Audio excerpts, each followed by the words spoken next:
É impressionante como os melhores episódios da série são aqueles que o protagonista menos participa. Alguma coisa tá errada aí.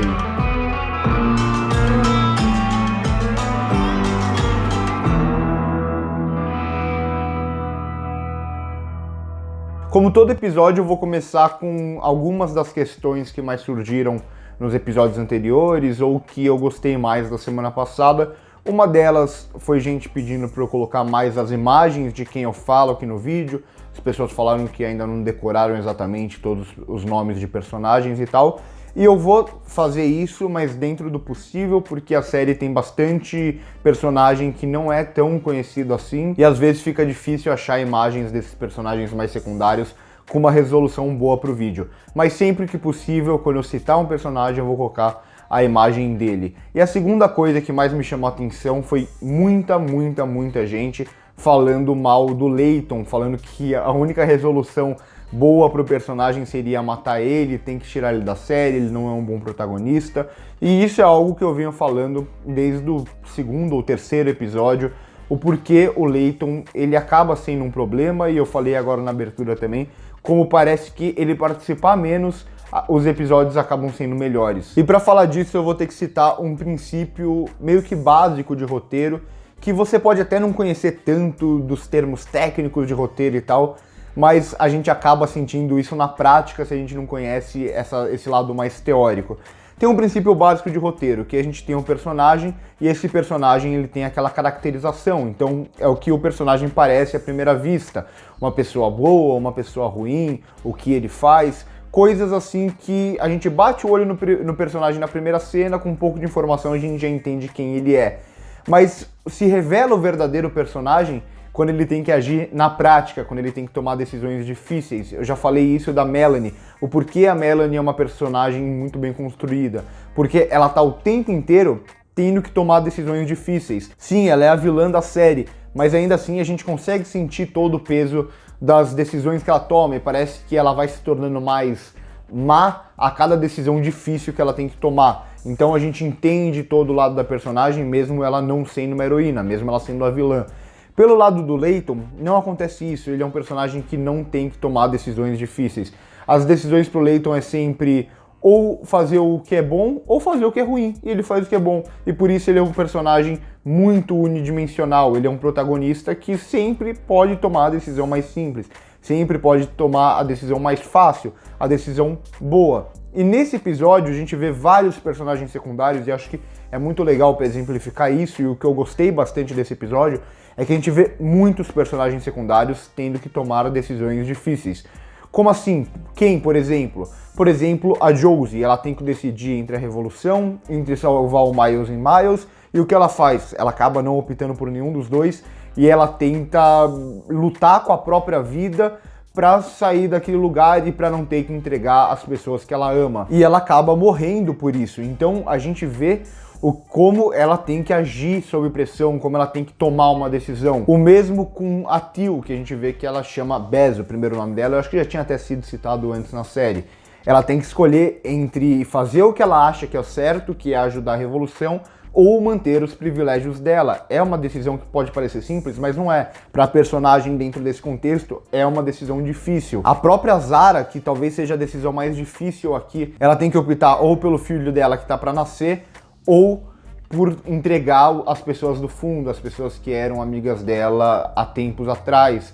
E o filho dela provavelmente é do Layton, né? Comenta aí embaixo se foi isso mesmo que vocês entenderam. E a gente também tem a Ruthie, que eu reclamei já da personagem em episódios anteriores, mas aqui parece que ela ganha uma outra camada quando ela tem que decidir ali a proposta dos Folgers, se ela continua fazendo o que ela acha certo, primeiramente, ou se ela vai controlar o trem. Então a gente vê aqui os personagens secundários que eu reclamava muito nos outros episódios, que eles eram mal desenvolvidos e tal, aqui todos são colocados para tomar decisões difíceis. E isso engrandece o personagem, isso dá mais camadas para ele. E o Layton, que é o protagonista, não é colocado para tomar essas decisões. É como se a série tivesse medo de, colocando o protagonista para tomar uma decisão que não é tão boa assim, o público não vai gostar tanto dele porque ele fez algo que não é tão bom assim. E pelo contrário, quando a gente tem um personagem muito unilateral, a gente vê que o público não gosta dele. E é isso que está acontecendo com o Layton. É por isso que na semana passada todo mundo comentou criticando o personagem, criticando ele como protagonista e muita gente falando que a única salvação seria ele morrer. Mas isso pode mudar um pouco agora com Miles & Miles virando ali o maquinista, aprendiz e tal, e como a Melanie vai manipular todo esse jogo. Ela pode usar o Miles & Miles para tirar alguma coisa do Layton e para finalmente fazer o Layton ter que tomar uma decisão, ou o filho ou a revolução, por exemplo. Parece genérica, mas pelo menos seria o personagem sendo confrontado com algo difícil, com alguma decisão difícil a tomar. Outra coisa que eu gostei no episódio foi ali a questão do Miles vomitar, e aí em seguida já tem todo um protocolo para não infectar ninguém, então a gente vê um medo constante de uma possível infecção dentro do trem, e isso faz muito sentido, eu acho que isso é interessante. Uma coisa que eu até cobrava nos outros episódios é mostrar mais questões que podem ser simples, mas que mostram o como funciona aquela sociedade e que faz aquela sociedade parecer uma sociedade mais crível. Então aqui faz muito sentido isso, porque uma infecção dentro do trem pode acabar com a população mundial, e a gente entende isso muito bem, ainda mais agora que a gente passa por uma pandemia e tal. A gente vê ali o medo daquelas pessoas de uma possível infecção ou de um vírus, como isso pode afetar toda a população do trem, que é a população que continua viva em todo o planeta Terra. Tem uma outra questão interessante que em vários episódios eu fiquei debatendo: será que o Sr. Wilford existe mesmo ou é só a Melanie? E nesse episódio a Ruth meio que deixa claro que existiu um Sr. Wilford que provavelmente não existe mais, ou está escondido em algum lugar, enfim. Eu não sei até que ponto não teve um grande furo de roteiro aqui, me corrijam se eu estiver errado, eu não tenho certeza disso, mas se eu não me engano, no episódio passado a Melanie fala, quando ela salva todo o trem, ela fala: eu consegui fazer isso, ou eu vou salvar todo mundo, porque eu projetei esse trem. E nesse episódio, ela fala o contrário, ela fala que quem projetou o trem foi o Mr. Wilford, e que ela apenas tomou um projeto que já estava feito. Comentem aí embaixo se vocês ficaram também com essa questão na cabeça, porque para mim soou como um grande furo de roteiro. Eu posso ter me confundido, se eu errei nesse sentido, comentem aí embaixo. E como eu já exaltei a Melanie em todos os episódios, eu não vou fazer isso aqui de novo. Na verdade, só uma questão específica. Muita gente fala: a Melanie é bem construída, mas ela é uma vilã. Com certeza, ela é uma vilã, ela é a grande vilã da série. Mas ainda assim a gente vê alguns traços de bondade quando ela toma atitudes terríveis.